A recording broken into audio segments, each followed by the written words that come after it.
ఏంటి మళ్ళీ గడ్డం పెంచుకుని తిరుగుతున్నావా? అప్పుడు శైలజ, ఇప్పుడు నేనా?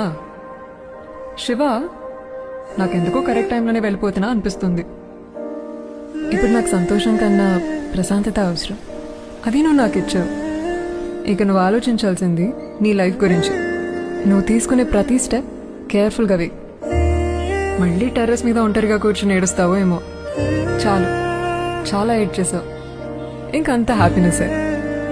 అదొక్కటే నేను నీకు ఇవ్వాలనుకున్నా. Hope you will follow. నిన్ను మర్చిపోయానంటే నేను తెచ్చిదాన్ని శివ. ముందే ప్రిపేర్ అయ్యాను గుడ్ బై చెప్పడానికి. రే, నేనేం త్యాగం చేయట్లేదు. ఏదో టైం బ్యాడ్ వచ్చింది అంతే. అవును, ఇప్పుడు ఒకటివే చెన్నైలో ఏం చేస్తావు? ఒకటి చెప్పనా? చెప్తే నీకు కోపం వస్తుంది. ఇదంతా నీకు డైరెక్ట్గా చెప్పాలనుకున్నా, కానీ చెప్తే నువ్వు ఏదో ఒకటి అంటావు. ఎందుకంటే నీకు మాట్లాడడం రాదు కదా.